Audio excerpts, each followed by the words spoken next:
The Shape tool is one of the easiest tools to master within Illustrator, so I thought we'd start off nice and easy.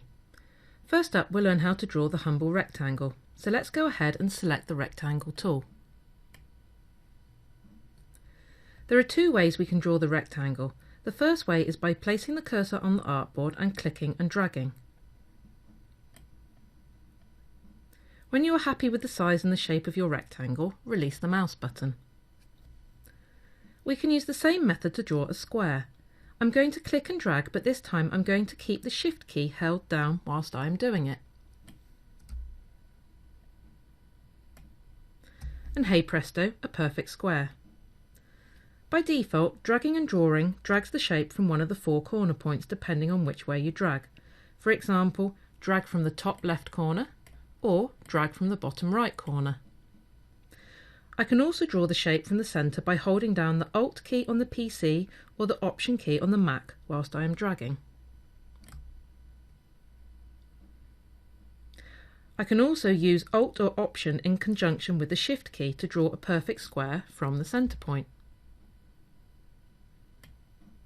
Now you'll see once I have drawn my shape, it has what we call a bounding box around it. This is indicated by the blue line that has control nodes for shape manipulation. If I hover my mouse over one of the corner nodes, you can see that the cursor changes. When the cursor is like this, I can click with my mouse and drag any corner or side node to resize and reshape the square. Release the mouse when you are happy with the new shape.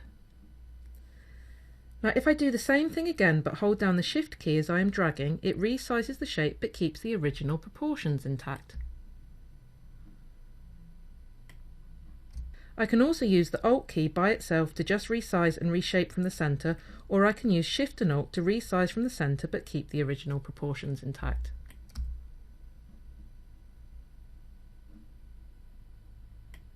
I can also use these nodes to rotate my shape. This time I'm going to hover my mouse close to the node but just outside the shape. You can see my cursor changes to be a curved line with arrowheads at either end. When the cursor is in this mode, you can click and drag and rotate the shape to a new position. Now I'm going to do the same thing again, but this time I'm going to hold down the Shift key as I do it. This constrains the rotation to increments of 45 degrees. So 45, 90, 135 and 180. A new feature in Illustrator CC is Live Corners. This function allows me to adjust the corner ratio of a rectangle by dragging the circular node that sits just inside the shape at the corners. You can see the pixel radius indicated as I drag. The red line indicates the maximum corner radius has been reached. Now all this resizing and reshaping I've been doing has been a bit ad hoc with all the dragging. I can add a bit more control to this via the Transform panel. When you draw the shape, the Transform panel appears automatically, but you can always access it by going to Window and Transform.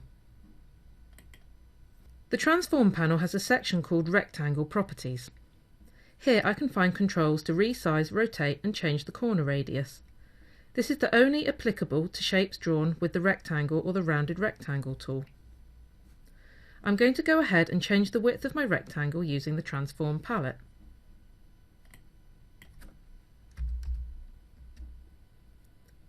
By default, the height changes accordingly to keep it in proportion with the original dimensions. If you want to change the width and height independently, click on the link icon.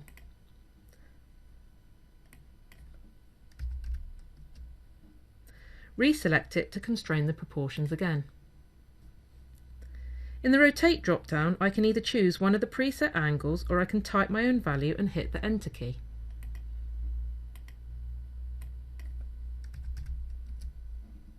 I can also adjust the corner radius through the Transform panel. Now the main difference here is that I have the ability to adjust individual corners as well. By default, all the corners are locked to be the same, so if I change one, the others change accordingly. However, if I click the link icon, it breaks the link, and I can now change individual corners.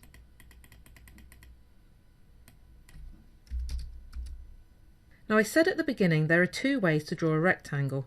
We've seen the drag and draw method, so let's look at method 2. I'm going to select the rectangle tool again, but instead of clicking and dragging on the artboard, I'm simply going to click. A dialog box appears allowing me to type in the exact dimensions for my rectangle or square. The dimensions are set to the last rectangle I drew. If I want to draw to the same proportions, I can click on the link icon. Once I've set my dimensions, I can click OK. So that pretty much covers the rectangle tool. Let's move on and take a look at what other shape tools we have. Next on the list is the rounded rectangle tool. In previous versions of Illustrator, this tool was a must if you wanted to create rectangles or squares that had rounded corners. However, since the introduction of live corners in Illustrator CC, it has become somewhat obsolete. However, it is a matter of preference which you prefer to use, so I will show you how it works. So I'm going to go ahead and select the rounded rectangle tool. All the same controls apply as with the rectangle tool.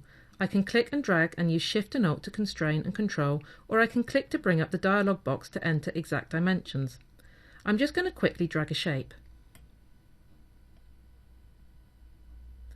Now you can see that the corners are round by default and the info box tells me they are set to a radius of 17 pixels. Now I'm not going to let go of the mouse yet.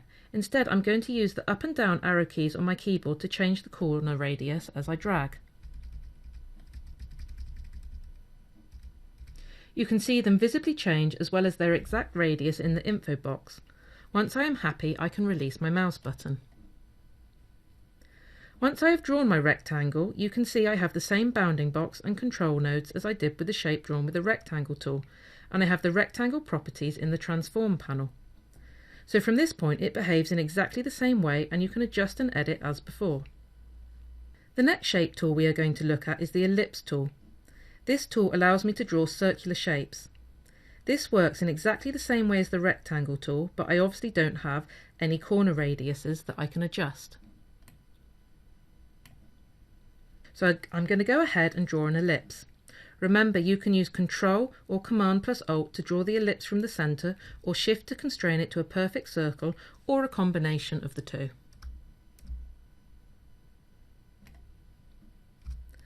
I can also draw an ellipse by clicking on the artboard with the ellipse tool and entering a width and height.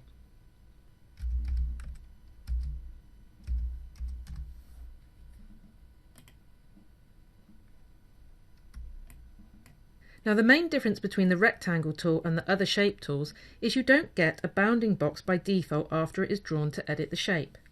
To activate the bounding box you need to click on the selection tool, which is the black arrow in the tool panel. Now you can see I have the same ability to resize, reshape and rotate.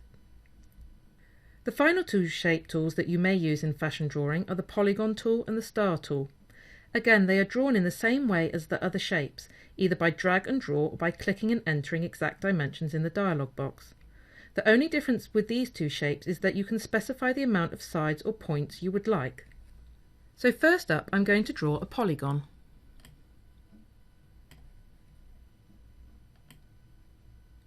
As I drag and draw, I'm going to use the up and down arrow keys to adjust the amount of sides my polygon has.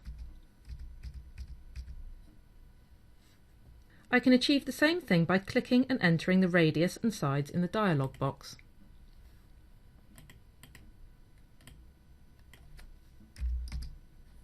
And then click OK. I now am going to select the star tool and do the same. I'm going to drag and draw a star and use the up-down arrow keys on my keyboard to adjust the amount of points my star has.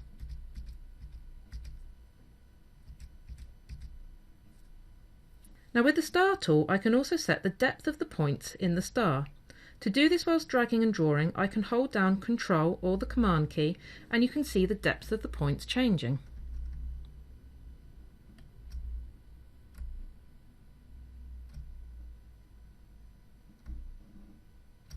If I want to be more precise, then I can click on the artboard with the star tool and enter the exact details in the dialog box. Radius 1 is the dimensions of the outer point and radius 2 is the dimensions of the inner point. The larger the difference between the two numbers, the deeper the point depth.